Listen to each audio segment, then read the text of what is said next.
ذرا سارے خاموش ہیں، کیوں اس پہ بات نہیں کرتے اسمبلی میں؟ سر میں نے آپ کو بتایا نا فارم اگر سوشل میڈیا ان کو آئینہ دکھاتا ہے کہ ان کا یہ جرم ہے۔ میں فارم 47 والوں کی بات نہیں کر رہا، وہ تو جن کو راضی کرنا تو ابھی تک ان کو راضی کر رہے ہیں۔ ناظرین، میں عمر خان، آپ دیکھ رہے ہیں آواز بلوچستان۔ اس وقت ہمارے ساتھ موجود ہیں سیاسی و قبائلی رہنما میر حضور بخش بھنگوزی صاحب، کسی تعریف کے محتاج نہیں ہیں۔ ہم موجودہ جو سیاسی صورتحال ہے اس پہ نظر رکھیں گے۔ سننے میں یہ بھی آ رہا ہے، بلکہ سننے میں کیا، پیپلز پارٹی کے اپنے وزراء انکشاف کر رہے ہیں کہ جناب سرفراز بگٹی اب اس کے دن ختم ہو چکے ہیں، وہ جا رہے ہیں۔ اس حوالے سے ہم بات کریں گے میر حضور بخش بھنگوزی صاحب سے۔ سر، وقت دینے کا بہت شکریہ، آپ نے قیمتی وقت دیا ہے۔ نہیں مسئلہ سر، سیاسی صورتحال بلوچستان میں آپ دیکھ رہے ہیں، باتیں چل رہا ہے کہ سرفراز بگٹی صاحب اب جانے لگے ہیں۔ آپ کیسے دیکھتے ہیں، کیا سرفراز بگٹی صاحب واقعی جا رہے ہیں؟ اعوذ باللہ من الشیطان الرجیم، بسم اللہ الرحمن الرحیم۔ سمر خان، جیسے کہ آپ کو پتہ ہے، یہ جو پیپلز پارٹی کا جو گزرا ہوا 2 سال ہے، میں سمجھتا ہوں یہ جو ہے بلوچستان کی تاریخ میں سب سے تلخ ترین حکومت کے ادوار گزرے۔ جس طرح کے حالات آپ کے سامنے، جو لا اینڈ آرڈر کی سچویشن ہے، جس طرح لوگ ہائی ویز کے اوپر سفر نہیں کر پا رہے ہیں، جس طرح ہفتوں کے ہفتوں یہاں موبائل کا انٹرنیٹ نہ ہونا، آپ کے نہ بنیادی سہولیات جس میں گیس، بجلی اور اس طرح کے مطلب گورنمنٹ کی بھی جتنے آپ کام دیکھ، اس طرح کوئی تسلی بخش ان کا کوئی پروجیکٹ یا کوئی کام نہ ہونا، میں سمجھتا ہوں آلریڈی پیپلز پارٹی کی بلوچستان میں حکومت ناکام ہو چکی ہے۔ ابھی صاحب، سرفراز بگٹی صاحب کہتے ہیں امن بھی ہے اور سب کچھ چل رہا ہے، سوشل میڈیا جو ہے نا اس کو جان بوجھ کے میرا حکومت کو پسند نہیں کرتا ہے، وہ سارا الزامات سوشل میڈیا پہ لگا رہا ہے۔ اگر سوشل میڈیا ان کو آئینہ دکھاتا ہے کہ ان کا یہ جرم ہے۔ سر مسئلہ یہ ہے، آپ نے وہ کبوتر والا مثال سنا ہے کہ وہ آنکھیں بند کر کے بیٹھ جاتا ہے کہ بلی مجھے نہیں کھائے گی، اور ہمیشہ اس کو بلی کھا جاتی ہے۔ تو میں سمجھتا ہوں اگر وہ آپ ان سے پوچھیں، آپ یا تھوڑا سا ہائی وے سے سفر کر کے تو دکھائیں، اپنی ویڈیوز لا کر دکھائیں،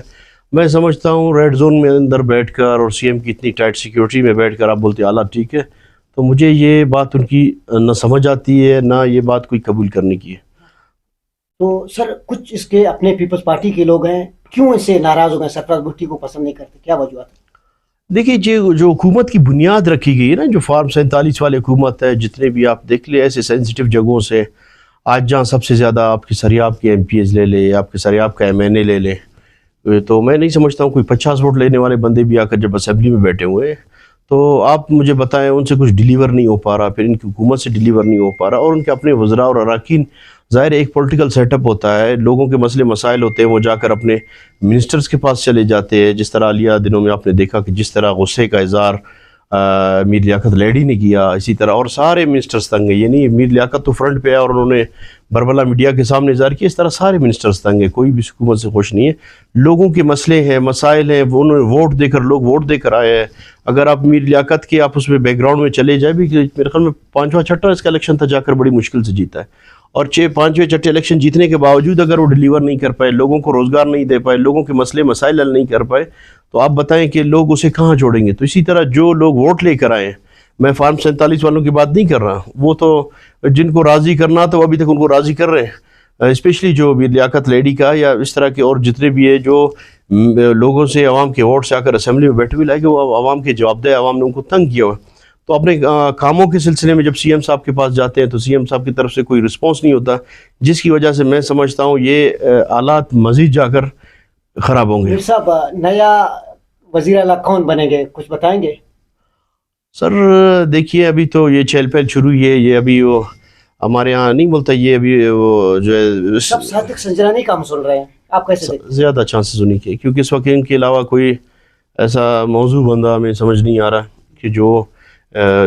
فرنٹ پہ آئے اور ان کے ساتھ کمپیٹ کریں۔ سر، اس کا ساتھ لوگ چل سکیں گے؟ صادق سنجرانی صاحب موجودہ حالات دیکھ رہے ہیں، کس طرف جا رہے ہیں؟ دیکھیے،